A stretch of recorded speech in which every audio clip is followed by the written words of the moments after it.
Title को देखकर तो आप समझ ही गए होंगे किस टॉपिक पे वीडियो है। Welcome to the channel. Please subscribe with notifications on. भाई हम चलते हैं मित्रा की तरफ। तो पालनहार यहाँ पे यूटिलिटी में जाके सर्च करेंगे तो ये आ गया पालनहार स्टेशन। इस पर क्लिक करने के बाद में ये वेबसाइट पे लेके जाएगा। तो यहाँ पे आगे वेबसाइट, यहाँ पे पालनहार न्यू एनरोलमेंट में जाकर के क्लिक करेंगे और यहाँ पे अपना जन आधार नंबर या भामाशाह नंबर डालेंगे। तो मैं यहाँ पे जन आधार नंबर डाल देता हूँ। यहाँ पे मैं जन आधार नंबर डालता हूँ। तो यहाँ पे मैंने जन आधार नंबर डाल दिया और वैलिडेट पे क्लिक करेंगे।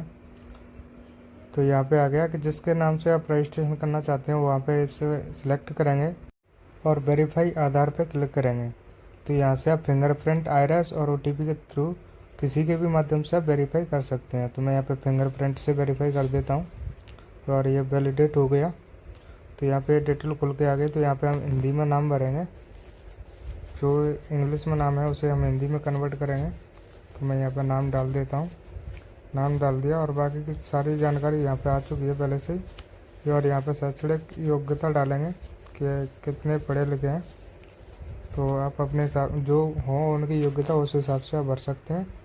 और नीचे जाएंगे, नीचे जाने के बाद में यहाँ पे धर्म सेलेक्ट करेंगे और यह सारा भरा हुआ है कुछ, तो जो भरा है उसको रहने दें। और बाकी बाद में आप ये विकलांगता वाला रजिस्ट्रेशन है, विकलांगता है इसमें, डिसेबिलिटी जिसे बोलते हैं।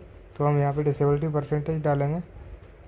अगर कोई विधवा के हिसाब से भरता है, ये यहाँ पर डिसेबिलिटी के हिसाब से भर रहे हैं तो डिसेबिलिटी में यहाँ पर डाल देता हूँ। तो ये 75% डिसेबिलिटी है इसमें। तो ये हमारा कीवर्ड हिंदी में है इसलिए ले नहीं रहा है, तो इंग्लिश में करने के बाद में ही डालेंगे इसको। तो मैं यहाँ पे इंग्लिश कर लेता हूँ दोबारा से। चलो मैं दोबारा से करूँगा। और यहाँ पे व्यवसाय, अगर यह क्या करते हैं तो यहाँ पे व्यवसाय में सिलेक्ट कर देता हूँ। ये मजदूरी करते हैं तो मजदूरी में यहाँ पे सिलेक्ट कर देता हूँ। इसमें से जो कोई भी व्यवसाय करते हैं वो यहाँ से कर सकते हैं। तो गलती से कृषि हो गया, मैं यहाँ पे मजदूरी ही कर देता हूँ। और यहाँ पे वार्षिक आय, जो ये आय प्रमाण पत्र बनवा के लाए हैं उस हिसाब से वार्षिक आय यहाँ पे सेलेक्ट करेंगे। और उसके बाद में नीचे मोबाइल नंबर, तो मैं यहाँ पे इंग्लिश में करके एक परसेंटेज डाल देता हूँ। यहाँ पे इसने ले लिया और यहाँ पे नीचे मोबाइल नंबर डालेंगे। मोबाइल नंबर वाले कॉलम में अगर जीमेल आईडी है तो डाल सकते हैं, नहीं तो कोई दिक्कत नहीं, मगर मोबाइल नंबर डालना ज़रूरी है। अगर नंबर गलत है पहले से तो दूसरा नंबर लगाना चाहते हैं तो वो यहाँ पे डाल सकते हैं। तो मैंने दूसरा नंबर डाल दिया। और ऑप्टिकल में कोई और नंबर डालना चाहते हैं तो भी डाल सकते हैं। और यहाँ पे नीचे आएंगे स्थायी पता, तो इसमें पता भरेंगे जो अभी जहाँ पे निवास कर रहे हैं उस हिसाब से इनका पता डालेंगे। तो मैं यहाँ पे पता भर देता हूँ। तो पता मैं डाल देता हूँ।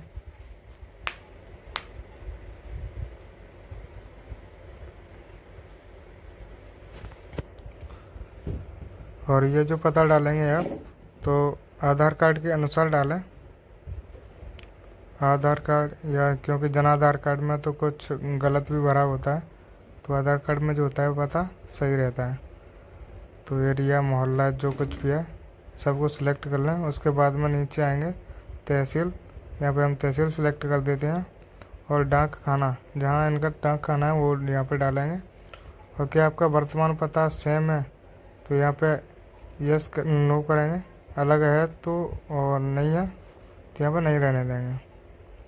और नीचे यहाँ पे लोकसभा क्षेत्र सिलेक्ट कर लिया, विधानसभा क्षेत्र सिलेक्ट कर लिया। उसके बाद में ब्रांच कौन सी, बैंक का खाता कौन सी बैंक में है वो आपका यहाँ पे आ चुका है और ब्रांच सेलेक्ट कर लिया। नीचे आएंगे यहाँ पे डिस्ट्रिक्ट और तहसील सेलेक्ट करेंगे। इसके बाद में मूल निवास, वोटर कार्ड, राशन कार्ड, इनमें से कोई भी एक डॉक्यूमेंट आपको अपलोड करना है। तो मैं यहाँ पे राशन कार्ड अपलोड करता हूँ। तो मैं राशन कार्ड यहाँ पे स्कैन कर लेता हूँ पहले। तो राशन कार्ड आपको जिस तरीके से स्कैन करना उचित हो वैसे कर सकते हो। मैं तो ये ऐप के थ्रू करता हूँ। इसमें सारी सुविधा हैं, JPG PDF सारे फंक्शन हैं इसमें, इसलिए मुझे अच्छा लगता है ये। तो मैं इससे ही PDF वगैरह बनाता हूँ। तो मैं दूसरा पेज पलट के कर लेता हूँ स्कैन।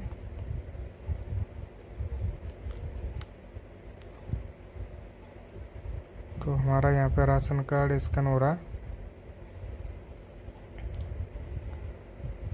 राशन कार्ड स्कैन होने के बाद में इसे हम PDF में सेव कर लेते हैं। तो मैं नाम देता हूँ राशन कार्ड, और ये सेव कर लिया हमने। यहाँ पे आकर के अपलोड करेंगे। तो मैं यहाँ पे राशन कार्ड को अपलोड कर देता हूँ। ये क्या 512 KB से ज़्यादा जा रही है, तो हम इसको श्रिंक कर लेते हैं फाइल को। और श्रिंक करने का सबका अलग अलग तरीका रहता है, तो आपको जो अच्छा लगे वैसे आप श्रिंक कर सकते हैं। तो मैं तो इस PDF श्रिंक के थ्रू करता हूँ। तो मैं यहाँ पे राशन कार्ड को श्रिंक कर लेता हूँ, जिसमें KB इसकी कम हो जाएगी। तो श्रिंक हमारा हो चुका है, दूसरी फाइल आ चुकी है यहाँ पे। मैं इसका साइज़ चेक करा देता हूँ पहले। तो ये इसकी फाइल का साइज़ हो गया 169 KB। ठीक है, तो मैं इसको दोबारा से यहाँ पे आकर के अपलोड कर देता हूँ। श्रिंक वाली फाइल को मैंने यहाँ पे अपलोड कर दिया, और सबमिट पे एक बार और चेक कर लेते हैं इसको, कुछ गलती तो नहीं है। और उसके बाद में हम इसे सबमिट कर देंगे। यहाँ पे हमारा रजिस्ट्रेशन सक्सेसफुल हो चुका है। रजिस्ट्रेशन सक्सेसफुल होने के बाद में यहाँ हमारी लिस्ट में आ चुका है। यहाँ पर आकर के जो आपको बच्चे इसमें जोड़ने हैं वो यहाँ पे ऐड चिल्ड पे क्लिक करेंगे। यहाँ पे बच्चे का आधार नंबर डालेंगे, और आधार नंबर डालने के बाद में उसकी बच्चे की डिटेल खुल के आ जाएगी। बच्चे का यहाँ पे हम आधार नंबर डालेंगे और वैलिडेट पे दोबारा से क्लिक करेंगे। तो आधार नंबर डालने के बाद में वैलिडेट पे क्लिक करेंगे। उसके बाद में ये 3 तरीके आ गए वैलिडेट करने का। तो मैं यहाँ पे OTP से वैलिडेट करता हूँ। OTP डालने के बाद में यहाँ से बच्चे की डिटेल खुल के आ जाएगी, जिसमें स्कूल का एड्रेस मांगेगा कि कौन से स्कूल में पढ़ रहा है, प्राइवेट में या सरकारी में, और उसका अध्ययन प्रमाण पत्र वहाँ पे अपलोड होगा। तो वो सारी डिटेल ऐड करने के बाद में और यहाँ पे फाइनल सबमिट करने के बाद में आपका पालनहार का रजिस्ट्रेशन हो जाएगा। तो मैं यहाँ पे OTP डाल देता हूँ। थोड़ा सर्वर इशू है, इसलिए शायद आगे नहीं जा पा रहा है, OTP नहीं आ रहा है। तो मैं दोबारा से करके देख लेता हूँ एक बार। इसमें ज़्यादा कुछ है नहीं, और पालनहार का रजिस्ट्रेशन बस इसी तरीके से होता है। और उसके बाद में फाइनल सबमिट करना ना भूलें। उसके बाद में आप फाइनल सबमिट करने के बाद में कस्टमर को उसकी प्रिंट निकाल करके दे सकते हैं।